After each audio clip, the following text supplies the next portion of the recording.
네, 또 은혜로운 간증으로 저에게 말씀을 주신 우리 김영진 지사님 감사드립니다. 또 찬양이 또 너무 좋네요. 우리 경찬팀의 삶으로라는 특창, 또 우리 주제곡이랍니다. 아름다운 찬양으로 하나님께 영광을 돌리신 우리 경찬팀 진심으로 감사드립니다. 인사를 좀 하는 시간 갖겠습니다. 우리 옆에 있는 분들 앞뒤로 하늘에서 또 만납시다. 인사를 좀 나누겠습니다. 하늘에서 또 만납시다. 인사를 나누겠습니다. 인상을 쓰시면 서로가 곤란해집니다.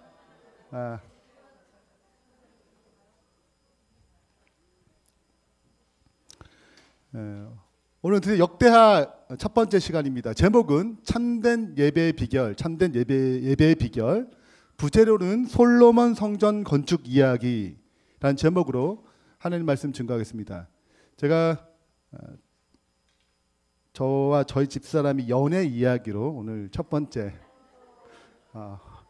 어떻게 말씀보다 연애 이야기가 더 뜨겁죠? 자, 제가 전도사였고 저희 집사람은 여청년이었습니다. 그때 이제 청년반을 활동을 하잖아요. 청년반 활동을 하게 되면은 이제 청년반 예배를 드리고 이제 저녁 때 좀 식사를 보통 하는데 저희 집사람은 그때쯤 되면 가요. 갑니다. 그래서 저희 집사람과 개인적으로 얘기할 기회가 없었어요. 뭐 플루 레슨 여러 가지 일로 저녁 식사까지 같이 한 기억이 거의 없었습니다. 그러다가 청년 캠프가 있었어요. 안면도로 갔습니다. 그때 꽤 많은 청년들이 갔어요. 그래서 2박 3일인가 1박 2일인가 있었는데 우리 안면도 바닷가에 가가지고 배를 한 척씩 다 빌렸습니다. 그래서 조그만 배죠. 노를 젓는 그런 배입니다. 그리고 이제 남자와 여자와 쌍으로 해서 저 목표지가 누가 빨리 도착하나 그런 게임을 했어요. 또 젊은 그 혈기로 할 수 있다 해가지고 노젓기 굉장히 힘들거든요. 그래가지고 가위바위보해서 남자와 여자 이렇게 짝을 맺혔는데 그때 저희 집사람과 짝이 됐어요.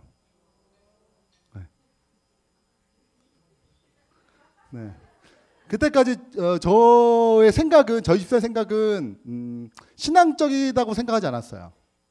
그냥 청년, 보통 그런 청년이죠.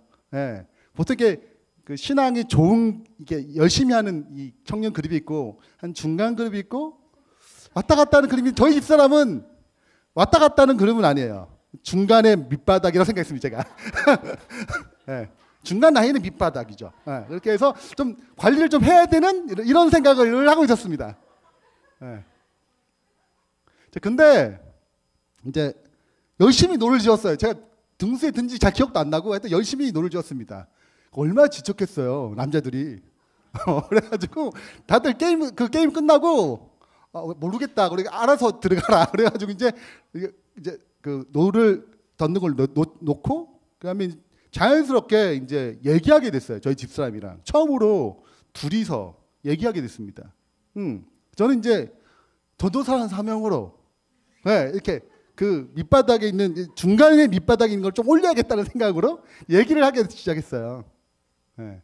근데 그렇게 얘기하다 보니까 집사람이 신앙에서 얼마나 많이 고민하는지 또 삶 가운데서 신앙을 가지고 어떻게 투쟁하는지 알게 되더라고요. 저는 이제 겉모습만 본 거죠. 근데 실제적으로 속마음은 그때 처음 알게 된 것입니다. 그때 제가 저희 집사람에 대한 생각이 바뀌었어요. 저 여청년이 겉모습과 좀 다르구나. 신앙에 대해서 진짜 진지하게 고민하는구나. 굉장히 투쟁하는구나. 이런 생각을 갖게 된 거예요. 그 계기가 없었다면 저희 집사람 결혼하지 않았어요. 그게 중요한 포인트였습니다. 나머지 이야기는 또 기회가 있겠죠? 자, 근데 여러분 오늘 제목이 참된 예배예요. 예배는 뭐냐면 하나님과 만나는 것입니다. 그 하나님과 만남을 통해서 우리의 삶이 새로운 변화를 가져오는 거예요. 생각과 우리의 지성과 우리의 사고와 우리 행동이, 우리 심령이 변화를 가져오는 것입니다. 제가 저희 집사가 만나서 그런 변화, 생각의 변화를 가진 것처럼 우리가 이 예배당에서 또 개인적으로 예배를 드릴 때 하나님과의 만남을 통해서 뭘 가져오는 거예요? 변화를 가져오는 것이죠. 이것이 예배의 핵심입니다. 네, 반응도 있어요. 자, 근데 그럼 성전은 뭐예요? 성전은 뭘까요?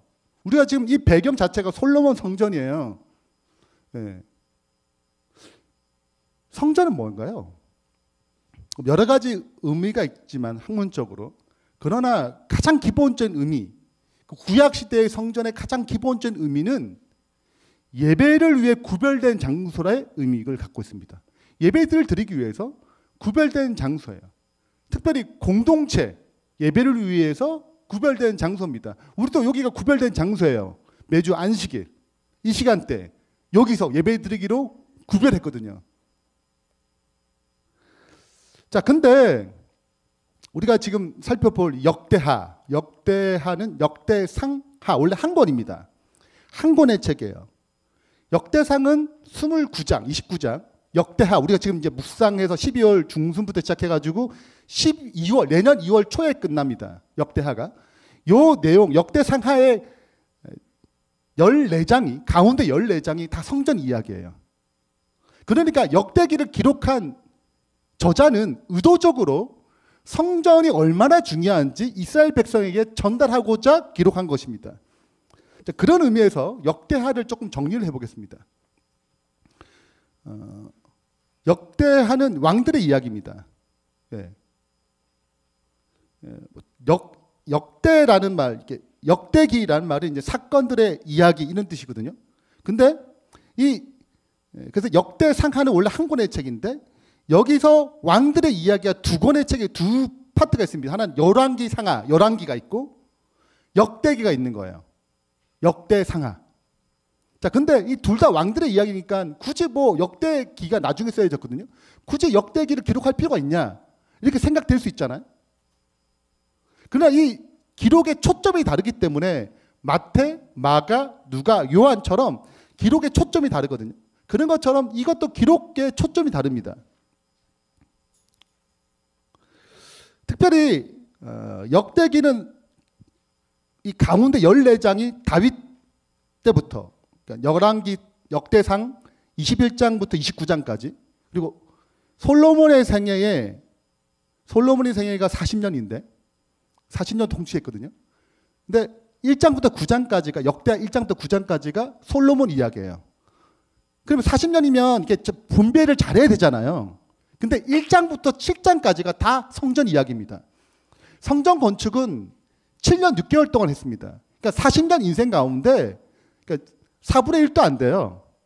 근데 그 솔로몬의 생애를 40년도 기록하면서 1장부터 9장까지 중에 1장부터 7장이 다 성전 이야기입니다. 그러니까 저자는 의도적으로 뭘 강조하냐면 성전이 얼마나 중요한지를 강조하는 거예요. 자, 그러면 이제 전체적으로 역대기의 흐름을 좀 살펴보겠습니다. 일단은 이스라엘 백성 역사를 위해서 역대기는 이제 아담부터 시작해서 쭉 역사를 기록하는데 특별히 기억해야 될 인물이 아브라함입니다. 아브라함에 의해서 한 이스라엘 나라, 하나님의 나라, 메시아를 준비하는 나라가 탄생했어요. 아브라함의 그 아들 이삭, 그 다음 누구예요? 야곱. 이 세 사람은 굉장히 중요합니다. 야곱에 의해 12아들이 탄생했고 12지파가 형성됐으며 하나님 나라의 기본 구조가 조성되었습니다. 그럼 그들이 애굽에 들어갔어요. 그리고 누가 데리고 나옵니까? 하나님이 모세를 통하여 언약을 실행하도록, 아브라함 했던 약속이 실행되도록 모세를, 이스라엘 백성을 건져내는 사람으로 사용했습니다. 그리고 그 다음 여호수아가 가나안 땅에 입성을 해요. 그래서 열린 시대를 사사시대라고 합니다. 사사기죠. 사사시대입니다. 12지파의 나라가 이게 국역이 분열된 그 나누어진 12개 지파별로 사사란 사람이 재판장이죠. 그 사람들이 등장해서 그 지파를 다스렸어요. 그러니까 한 나라를 다스리는 것은 없습니다.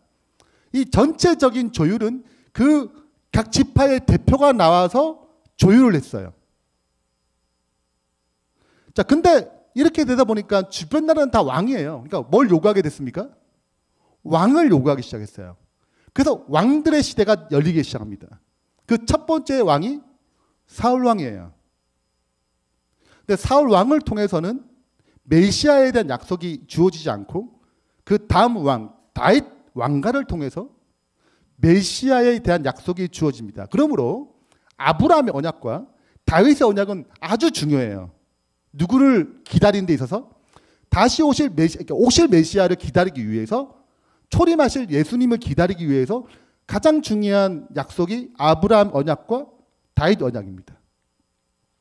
마태복음 1장에 보면 시작이 아브라함과 다윗의 계보가 시작됩니다. 이렇게 기록되어 있어요. 그 다음에 솔로몬이 성전을 짓습니다. 다윗은 성전을 준비했고 솔로몬은 성전을 지어요. 이 두 사람은 아주 중요한 역대기에도 아주 중요한 역할을 합니다. 그리고 나라가 두 개로 나눠집니다. 북쪽 이스라엘, 북방 이스라엘, 남방 유다. 그리고 이 나라가 멸망을 해요. 그리고 포로로 잡혀갑니다. 자, 열왕기는 언제 쓰여지냐면 포로로 잡혀 있는 기간에 쓰여졌어요. 우리가 왜 멸망했지? 우리가 멸망한 이유가 뭐야? 그 문제를 해결하기 위해서 열왕기 상하가 기록됐습니다. 자, 이 포로로 살아간 다음에 70년 후에 다시 돌아옵니다. 그리고 성전을 짓는데 그 포로로 돌아와서 예루살렘에 사는 그 백성을 향하여 기록된 책이 역대기예요. 그러니까 초점이 다릅니다. 자, 그래서 역대기의 제일 마지막은 이렇게 끝나요. 열왕기는 멸망으로 끝나거든요. 멸망으로 끝나는데 역대기는 포로 귀환해서 성전을 건축하는 이야기로 끝을 맺습니다. 36장 제일 마지막 절입니다. 22절입니다. 바사의 고레스 왕 원년에 여호와께서 예레미야 입으로 하신 말씀을 이루시려고 예레미야 하신 그 언약 약속을 이루시려고 여호와께서 바사의 고레스 왕의 마음을 감동시키심에 그가 온 나라에 공포도 하고 조소도 내려 이르되 바사 왕 고레스가 이같이 말하노니 하늘의 신 여호와께서 세상 만국을 내게 주셨고 나에게 명령하여 유다 예루살렘에 뭘 건축해? 성전을 건축하는 거예요. 예루살렘 성을 건축하는 게 아니고 예루살렘을 건축하는 것도 아니고 예루살렘 성전을 건축하라고 얘기합니다. 너희 중에 그의 백성된 자는 다 올라갈지어다. 너희 하나님 여호와께서 함께 하시기를 원하노라 하노라. 이게 역대기, 역대하의 제일 마지막 부분입니다. 뭐로 끝나요? 포로 귀환으로 끝나고 성전을 지으라는 명령으로 끝납니다. 그래서 역대기와 열왕기는 다릅니다. 기록 시기는 포로 기간 동안에 열왕기가 기록되었고 역대상하는 포로 귀환한 다음에 성전을 지은 후에 우리가 왜 이렇게 힘들게 살아야 하나? 여전히 이방인들의 견책이 되게 많았고 살기가 쉽지 않았어요. 그런 가운데 우리가 왜 여기 이렇게 힘들게 살아야 되나? 이런 고민 가운데 있는 백성에게 쓰여진 책이 열왕기입니다. 역대기입니다. 자, 기록 초점은 열왕기는 멸망의 이유를 기록하는 거예요. 역사적으로. 역대기는 존재의 목적, 우리가 왜 여기 있는가? 우리가 왜 여기 있어야 되는가를 되새기기 위해서 기록했습니다. 그래서 이 기별을 열왕기는 선지자적 기별이라고 해요. 왜 멸망했는지, 불순종, 순종 이런 부분을 다뤘습니다. 그러나 역대기는 제사장적 측면, 회복시키는 것, 성전의 예배. 그래서 므낫세 왕을 다룰 때 열왕기와 역대기가 달라요. 므낫세는 역사적 평가로 가장 악한 왕입니다. 역대는 이런 왕이 없어요. 그래서 열왕기는 가장 악한 왕이다 하고 끝을 맺는데 역대기는 그렇게 악한 왕이 바벨론에 잡혀갔습니다. 그래서 다시 돌아와요. 그래서 왕으로 다시 마무리하는데 그가 다시 회개하고 하나님을 잘 섬겼더라 끝을 맺어요. 그러니까 회복으로 끝을 맺는 것입니다. 그러니까 초점이 다른 거예요. 그리고 초점은 왜 멸망했느냐에 초점이 있죠. 북방 이스라엘, 남방 유다의 멸망을 기록하는데 초점이 있다면 이것은 남방 유다가 회복되었고 메시아가 탄생할 것이고 마지막 약속대로 그렇게 70년 동안 바벨론에 있었지만 다시 약속대로 약속하신 하나님께서 회복시키지 않냐. 그러므로 우리는 힘들고 어렵더라도 뭐 하실 것이다. 하나님께서 우리를 약속 가운데 인도할 것이고 회복시킬 것이다 라는 메시지를 전달하는 것입니다. 그래서 이 역대기를 이제 정리하자면 포로 귀환하는 사람들의 정체성의 문제를 해결하기 위해서입니다. 그래서 역대기의 시작은 1장부터 9장까지 다 족보 이야기예요. 약속의 백성이라는 것입니다. 그리고 이 약속은 다윗 언약을 통하여 메시아를 뭐 하겠다? 주시겠다라고 주어집니다. 그리고 이 성전이 기록되는데 왜 성전이 중요한가? 이곳에 누가 오세요? 메시아가 성전에 들어오시는 것입니다. 그래서 메시아를 기다리기 위해서 성전은 아주 중요했어요. 성전이 없어졌다라는 말은 곧 뭐와 연결되냐면 누굴 준비하지 못하는 거예요? 메시아를 준비하지 못한 것과 동일한 것입니다. 그리고 아무리 힘들고 어렵더라도 마침내 누구는 우리가 믿는 하나님은 언약을 성취시킬 것이다. 그래서 기다려야 되는 거예요. 그분을 신뢰하는 마음으로. 자, 그렇기 때문에 성전 건축은 메시아의 오심을 준비하는 중요한 의미를 갖고 있습니다. 자, 그래서 이 솔로몬 성전이잖아요. 그러면 우리는 보세요. 예배당에 그냥 예배 드리는 곳이에요. 네. 뭐 특별한 상징물이 하나도 없습니다. 근데 여러분 이게 결혼할 때 가장 먼저 우리 결혼 예식은 서양에서 받아왔잖아요. 근데 우리 박정희 대통령 때 이 결혼 문화가 생겼습니다. 그 전에는 그렇지 않았어요.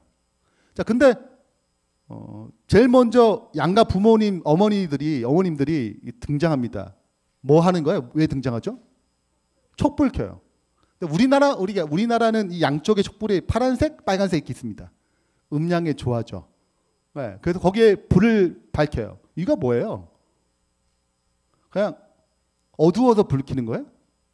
아니죠. 이게 음과 양이 만나가지고 이 결혼한 이 예식의 앞으로의 길을 밝게 빛내게 하기 위해서 켜는 것입니다. 그러니까 그 하나하나에 실은 이 거리나 이런 것에 다 의미를 부여하거든요.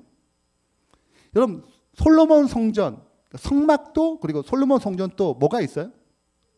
의미를 담고 있는 것입니다. 그러니까 우리는 지금 이제 예배, 그러니까 말씀이 중심이지만 이들 말씀뿐만 아니라 이런 의미를 담는 예식이 굉장히 중요했어요. 가장 들어가면 첫 번째 예식이 장소가 뭐냐면 이게 번제단입니다. 뭘 잡아요? 양을 잡아요.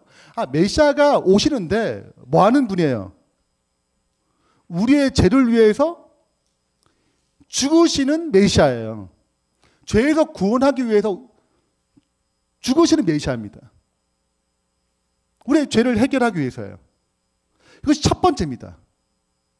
두 번째는 그 예수님이 뭘 해결하는 거예요? 정결케 하는 것입니다. 우리의 죄의 문제를, 더러움의 문제를 정결케 하시는 거예요. 그리고 여러분 이렇게 보세요. 애들이랑 같이 들어오면 애들 안 묻겠어요? 엄마 저 왜 우리 제사를 드려? 왜 저렇게 큰 물두멍이 왜 있는 거야? 이걸 다 뭐 해줘야 돼요? 설명해 줘야 돼요. 그래서 뭘 배우도록 하는 것입니까? 오시는 구주 예수님을 배우도록 되어 있어요. 성소에 들어가게 되면 세 기구가 있습니다. 떡상, 분향단, 금단, 촛대죠. 7촛대죠. 자, 뭘 의미해요? 예수님께서 우리의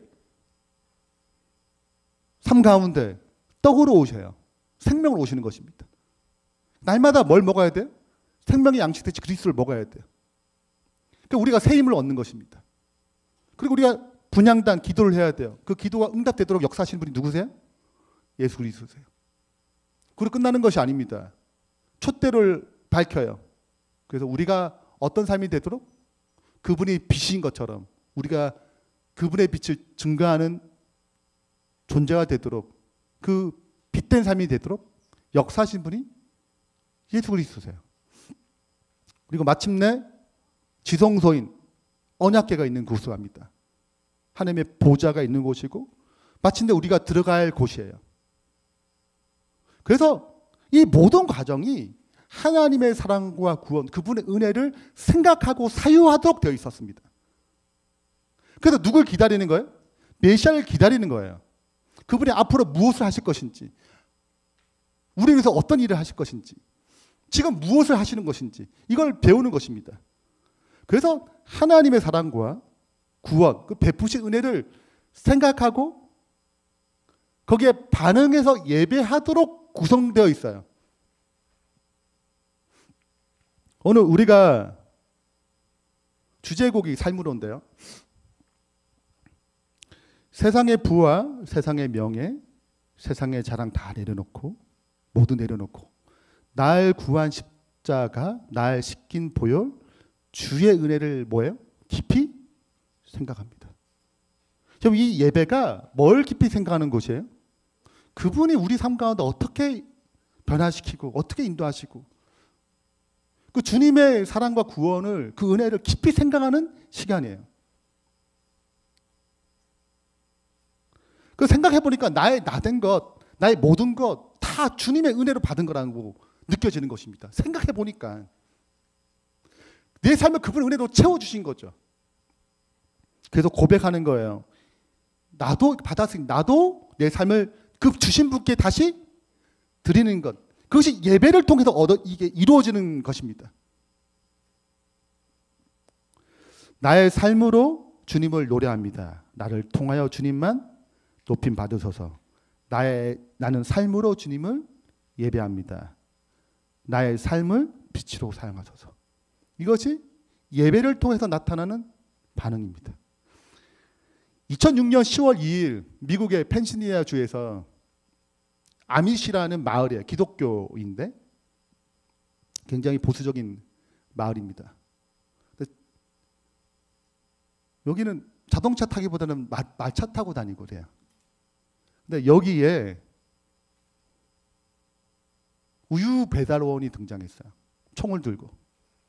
그리고 소녀 5명을 쏘았습니다. 그리고 5명의 어린이들은 다쳤어요. 크게 다쳤습니다.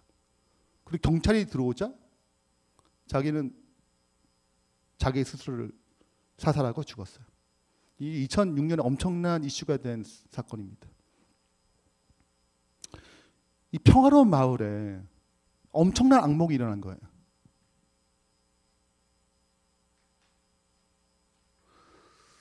여러분 이런 일이 만약에 닥친다면 누군가 들어와가지고 예배 드리는데 막 총을 쏘고 한다면 내 자녀가 이렇게 총에 맞아 죽었다면 여러분 마음이 어떨 것 같아요? 고통스럽고 여러분 고통스러우면 우리가 어떤 원망의 대상을 찾게 돼요.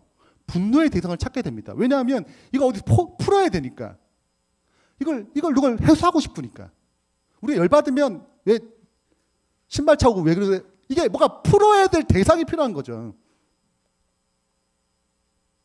근데 놀라운 일이 일어났어요. 이 아미시 이 마을에 이 총을 맞았던 부모님들이 그 가족, 그 총을 쏘아온 그 가족 있잖아요. 남편은 죽었지만 자녀도 있고 그 가족들 있잖아요. 거기에 찾아갔어요. 그래서 우리는 결코 당신을 미워하지 않습니다. 아미시는 어떠한 원한도 없고 이 모든 일을 그저 용서했습니다라고 용서를 베푸는 것입니다. 오히려 격려를 해줘요. 위로해주고. 그래서 이런 일들이 뉴스에 대박 났습니다. 여기저기 막 사방에 나. 이게 어떤 일이 가능하냐. 여기저기 사회학자들이 뭐 이게 왜 그러냐 뭐 분석이 들어가고 엄청난 사건이 됐어요. 거기 중에 하나가 이건 진짜 미국의 위대한 승리다. 미국은 아직 살아있다. 이런 정신이 대대로 물려가야 한다. 하면서 이게 대석 특별하면서 이렇게 진행했습니다. 그 중에 한 사회학자가 이렇게 표현했어요. 글을 이렇게 썼습니다. 서구 사회가 이런 사람을 더 만들어낼 수 있다는 생각은 접어야 한다. 왜냐하면 우리 문화는 급격히 소비주의고, 소비주의가 무슨 뜻이에요? 내 욕구를 다 채우는 세상이라는 뜻이에요. 네. 개인주의화되고 자아실현을 가리키기 때문이다. 그래서 이런 경우에는 투쟁하고 부딪혀야 돼. 무슨 용서야? 복수하고. 이게 정신실현이죠. 이런 식으로 진행되는 거예요. 우리 사회가 이런 문화를 가르치는 거지, 내 자아를 죽이고 내 복수심을 포기하고 용서를 베푸는 것은 우리 서구 사회가 진행하는 방식이 아니라고 얘기하는 것입니다. 그래서 책이 나왔어요. 이 책은 용서에 대한 탁월한 책입니다. 아미시 그레이스라는 책이에요. 21세기 용서에 대한 바이블 이렇게 하면서 나온 책입니다. 여기 보면 이런 글이 있어요. 그 기적을, 그 용서하는 기적이에요. 그 기적을 눈으로 본 증인들 가운데 로버츠, 살인범의 친척도 있었다. 그는 그 장면을 이렇게 표현했다. 아이들도 35명에서 40명 정도 장례식에 왔습니다. 그들은 우리와 악수를 하고 함께 울었습니다. 그리고 에이미와 아이들을 꼭 이제 그 살해한 그 와이프예요. 아이들 꼭 껴안아 주었습니다. 거기엔 아무 원한도 나쁜 감정도 없었고 오직 용서만 있었습니다. 그들이 그렇게 할 수 있었던 건 정말 믿기 힘든 일이었습니다. 그리고 이 책에서는 그 이유를 쭉 설명하면서 이렇게 기록했습니다. 그들도 용서하기 힘들었다는 거예요. 근데 그렇게 즉각적으로 용서할 수 있었던, 가능했던 이유는 예수님의 은혜와 내가 용서받은 그 은혜예요. 내가 구원받은 그 은혜와 그분이 그렇게 가르친 삶을 그대로 했을 뿐입니다. 그러니까 우리가 자랑할 게 없어요. 우린 이걸 용서 엄청난 이게 아니고, 우린 그분이 그렇게 나를 용서했기 때문에, 그렇게 내가 받은 은혜가 있기 때문에 그냥 그분대로 했을 뿐이지, 우리에는 어떤 공로와 어떤 것도 없습니다. 어떤 자랑도 없어요. 그냥 했을 뿐이에요. 이것이 예배의 힘이에요. 여러분, 세계에서 가장 큰 부자 중에 이 세계 2위로 자주 등장하는 것이 워렌 버핏이라는 사람이 있어요. 다 들어보셨죠? 투자 회사로 세계 갑부가 됐습니다.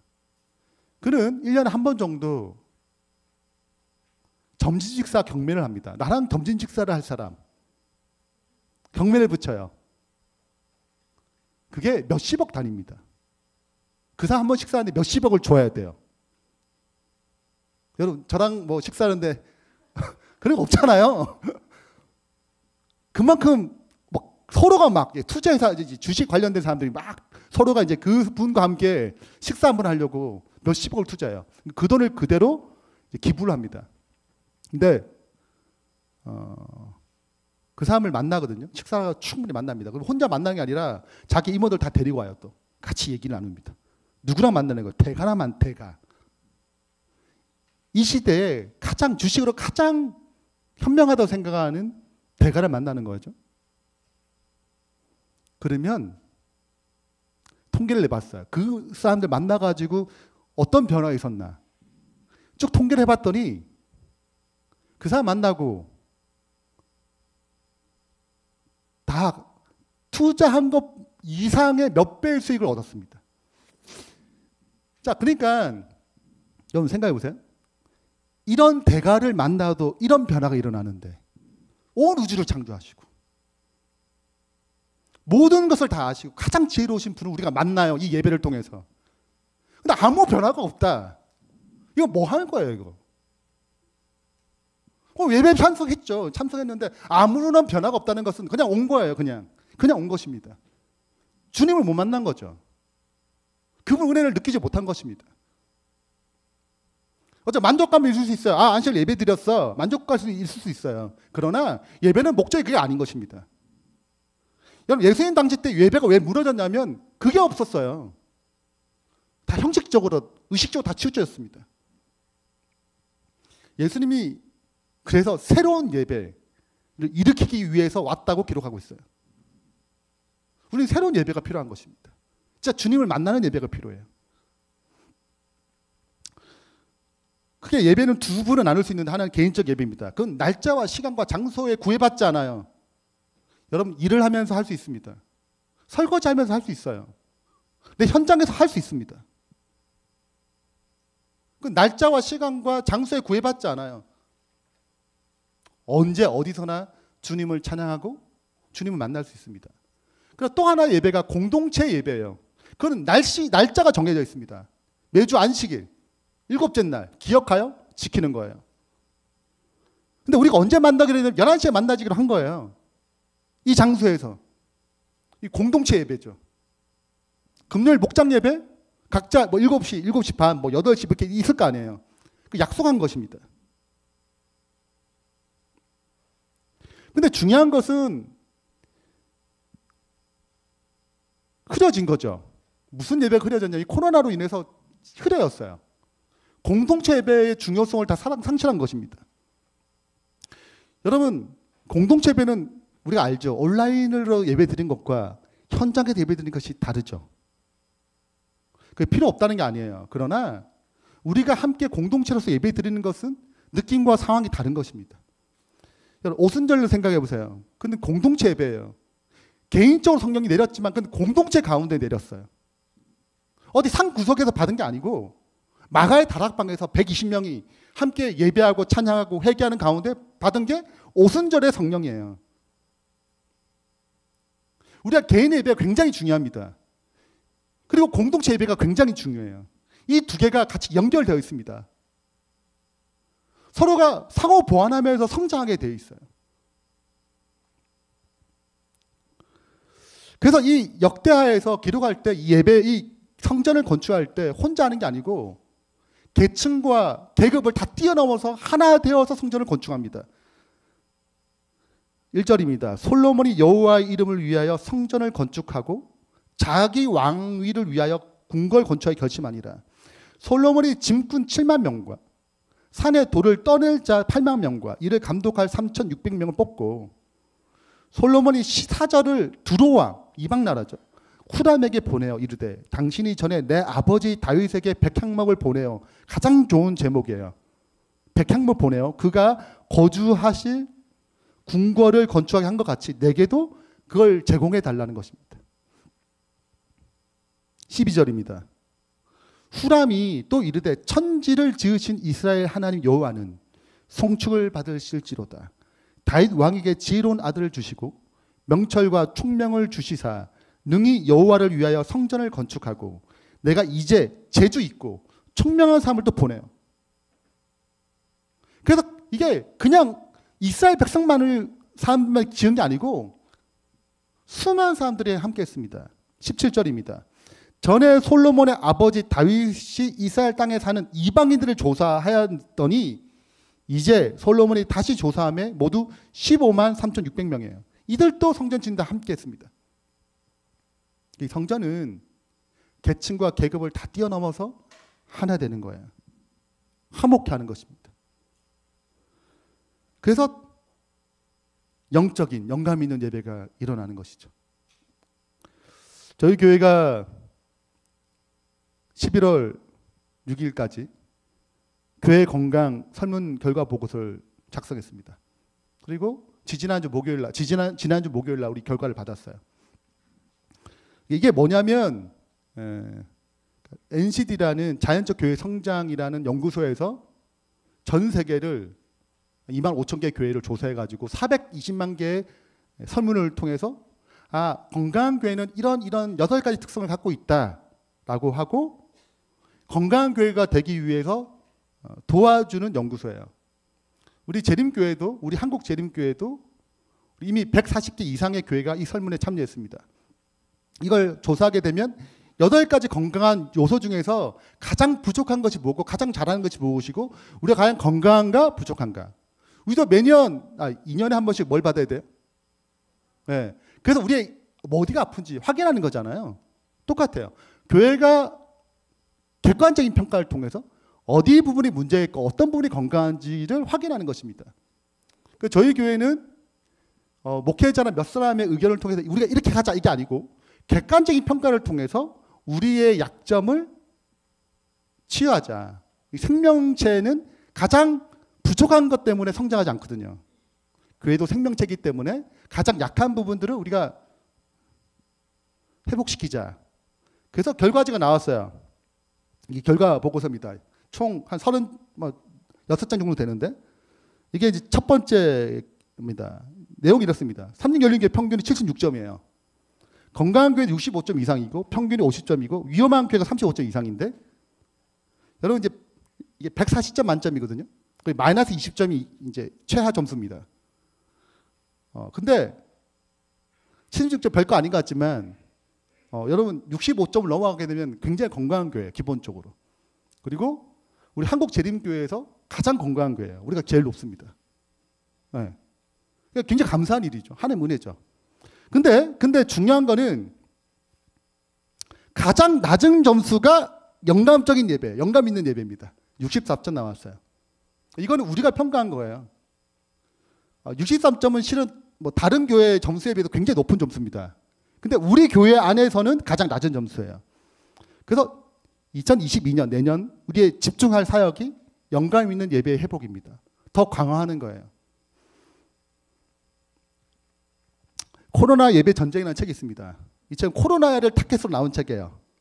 근데 여러분 코로나 생긴 다음에 예배가 얼마나 바뀌고 얼마나 고민하고 얼마나 투쟁하는지 몰라요. 그걸 다룬 책입니다. 제가 이제 선교부장, 연합회 선교부장이 전화를 했어요. 우리가 이 결과 보고서를 설문지를 한 이제 핵심 멤버들과 함께 다 나눈 다음에 제가 이 내용들을 제가 이제 우리가 예배가 가장 나는데 이게 우리만 그런 거냐? 아니면 보편적인 현상이 지금 상황이 코로나 때문에. 그랬더니 이제 선교부장 얘기한 가운데 이게 지금 현재 코로나 때문에 전반적인 흐름이다라고 얘기하더라고요. 그럼에 불구하고 우리의 수치는 일단 낮은 건 뭐예요? 영감적 예배가 가장 낮은 거예요. 그래서 우리가 다시 이렇게 붙잡아야 될 것이 뭐냐면 우리의 예배가 영감이 있는, 영감이란 말은 성령께서 우리 삶 가운데 내 마음 가운데 오셔가지고 그 성령의 인도하심의 변화, 이게 반응하는 것을 영감이 있다고 그래요. 그래서 내가 이 예배 가운데 마음의 감동이 있으면 영감 있는 예배가 되는 것입니다. 그래서 우리가 찬양부터 설교 이 모든 어떤 부분에 있어서 다시 한번 더 영감적인 예배가 되기 위하여 주님과 더 깊이 만나는 예배가 되기 위하여 2022년을 그렇게 다룰 거예요. 그러니까 이 일에 같이 기도해 주시고 협력해 주시면 좋겠습니다. 시대 소망에는 개인적인 예배와 이 공동체 예배가 얼마나 밀접한 관계가 있는지 설명하고 있어요. 많은 사람들이 예배, 이 공동체 예배예요. 참석하여 하나님 말씀으로 소생과 위안을 얻어요. 너무 좋네. 힘이 돼. 오늘 찬양 너무 좋았어. 간증 참 좋네. 이게 감동을 받는단 말이에요. 그러나 그들이 묵상과 경성과 기도를 등한해 우리 개인적 예배입니다. 즉 공동체 예배는 참 은혜롭고 참 좋은데 개인적 예배를 등한해 함으로 말미암아 축복을 잃어버리고 그것을 받기 전보다 더욱 심한 결핍에 빠져 있는 자신을 발견한다. 그들은 흔히 하나님께서 그들을 가혹하게 취급하셔도 생각한다. 내가 이렇게 자꾸 메마른 거는 하나님이 나한테 이렇게 이렇게 하시는 거야라고 오해한다는 거예요. 그들은 과오가 자신에게 있다는 것을 깨닫지 못한다. 묵상과 경성과 기도의 등한이 있다는 것을 생각하지 못한다는 것입니다. 예수님으로부터 떠남으로 그들은 그분의 인재의 빛을 막아버렸다. 그러므로 공동체 예배만 잘 돼서 해결되는 게 아니고 뭐도 해결되는 거예요? 개인적 예배도 해결돼야 됩니다. 근데 이 각 평가지에 한 10가지 문항이 있거든요. 그중에 우리 가장 낮은 점수가 예배를 드리는 개인의 태도가 가장 점수가 낮아요. 결론을 맺겠습니다. 우리가 기억해야 할 첫 번째는 참된 예배는 주님과 만나 주님께 받은 사랑과 구원 그 은혜를 삶으로 나타내는 것입니다. 그래서 여러분 우리가 생각해야 돼요. 누굴 생각해야 돼요? 주님을 생각해야 돼요. 주님께 초점을 맞춰야 됩니다. 우리의 마음을 흐트리게 하는 수많은 생각들이 있는데 거기서 벗어나서 주님을 중심으로 생각하는 예배가 돼야 돼요. 그리고 개인의 예배와 공동체 예배는 분리할 수 없습니다. 지금 코로나로 말미암아 이게 분리되는 상황이 생겼어요. 그래 내 마음대로 내가 편한 시간에 내가 옷 꼭 그렇게 입어야 되나? 내 마음의 태도가 다 달라졌습니다. 공동체 예배가 다 무너지기 시작했어요. 다시 한번 개인의 예배와 공동체 예배가 회복되고 또 영감적인 역사가 일어날 수 있도록 함께 노력하는, 함께 만들어가는 주의 신실한 백성 되길 바라면서 말씀 마치겠습니다.